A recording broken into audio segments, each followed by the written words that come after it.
وعن ابي موسى الاشعري رضي الله تعالى عنه قال رسول الله صلى الله عليه وسلم الا اخبركم بكنز من كنوز الجنه قالوا بلى يا رسول الله قال قل لا حول ولا قوة الا بالله فانه كنز من كنوز الجنه رواه مسلم۔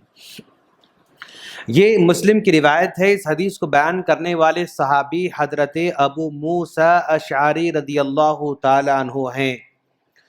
یہ ابو موسیٰ اشعری رضی اللہ تعالی عنہ وہ عظیم الشان صحابی ہیں جو ایک مرتبہ پیارے نبی صلی اللہ علیہ وسلم رات میں گزر رہے تھے اور مسجد میں کسی کے بلند آواز سے نماز پڑھنے کی آواز آ رہی تھی،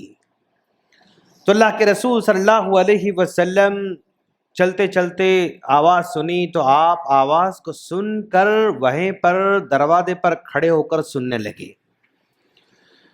کافی دیر تک سنتے رہے، پھر اور ایک صحابی وہاں سے گزرے تو دیکھا کہ اندر سے بہت ہی میٹھی میٹھی پیاری پیاری آواز آ رہی ہے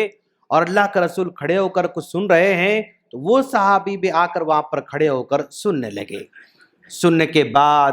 اللہ کے رسول صلی اللہ علیہ وسلم نے جو صحابی آئے تھے ان سے پوچھا، جانتے ہو یہ آواز کس کی آ رہی ہے؟ تو انہوں نے کہا اللہ کے رسول مجھے سمجھ میں تو نہیں آ رہا کس کی آواز ہے، لیکن آواز بہت بہت بہت پیاری ہے۔ تو اللہ کے رسول نے کہا جس کی آواز تم سن رہے ہو وہ قرات کی آواز، قرآن کی آواز ابو موسیٰ اشعری رضی اللہ تعالیٰ عنہ کی ہے۔ اللہ تبارک و تعالیٰ نے حضرت ابو موسیٰ اشعری کو حضرت داؤد علیہ السلام کی لحن عطا فرمایا ہے، یعنی حضرت داؤد علیہ السلام کو جس طرح کی لحن اللہ نے عطا کر رکھا تھا، جو ان کی آواز تھی، ان کی آواز ایسی تھی کہ اگر وہ کسی پہاڑ کے درمیان میں کھڑے ہو کر جو ہے کچھ پڑھتے تھے، اللہ کی حمد و ثنا بیان کرتے تھے، تو ان کی آواز کو سننے کے لیے پرندے بھی آیا کرتے تھے۔ پرندے بھی ان کی آواز کو سن کر یعنی وہاں پر ٹھہر جاتے تھے۔ تو اتنی پیاری آواز اللہ تبارک و تعالیٰ نے حضرت ابو موسیٰ اشعری رضی اللہ عنہ عطا فرمایا تھا۔ یہ ابو موسیٰ اشعری رضی اللہ عنہ فرماتے ہیں کہ اللہ کے رسول نے پوچھا ایک مرتبہ صحابہ کرام سے، لوگوں کیا میں تمہیں نہ بتاؤں جنت کے خزانے کے بارے میں؟ صحابہ کرام نے کہا کیوں نہیں اللہ کے رسول، آپ ضرور بتائیں،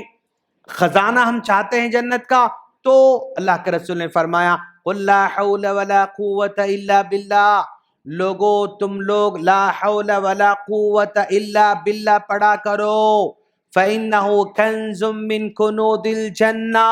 اس لیے کہ صرف لا حول ولا قوت الا باللہ پڑھنا یہ جنت کے خزانوں میں سے ایک خزانہ ہے۔ کلمہ چھوٹا ہے لیکن اجر و ثواب بہت بڑا ہے۔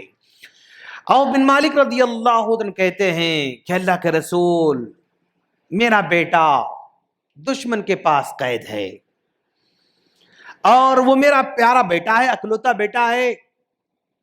کیا کروں میں سمجھ میں نہیں آ رہا، کیوں میرا بیٹا کافروں کے پاس قید و بند کی حالت میں ہے، میں اس کو لانا چاہتا ہوں، لا نہیں سکتا، میرے پاس وہ طاقت اور قوت اور جو ہے پاور نہیں ہے، میں کیا کروں آپ کچھ بتائیے۔ تو اللہ کے رسول صلی اللہ علیہ وسلم نے فرمایا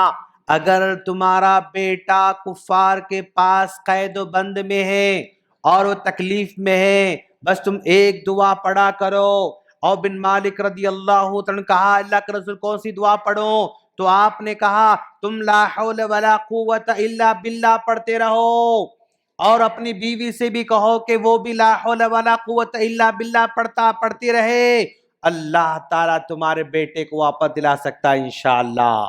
اس کے بعد عوف بن مالک رضی اللہ عنہ گھر کو جاتے ہیں اور اپنے بیوی سے کہتے ہیں تم جانتے ہو ہمارا اکلوتا بیٹا کافروں کے پاس قید و بند میں ہے، پیارے نبی نے مجھے مشورہ دیا ہے کہ تم لا حول ولا قوت الا باللہ پڑھتے رہو اور میں بھی لا حول ولا قوت الا باللہ پڑھتا رہوں گا، اور اس کے بدلے میں ہمارا بیٹا واپس آ سکتا ہے، یعنی دشمن کے قید و بند سے بھی چھٹکارا حاصل کر سکتا ہے۔ تو یہ بھی پڑھنا شروع کرتے ہیں اور ان کی بیوی پڑھنا شروع کرتی ہے، اتنے میں ان کا بیٹا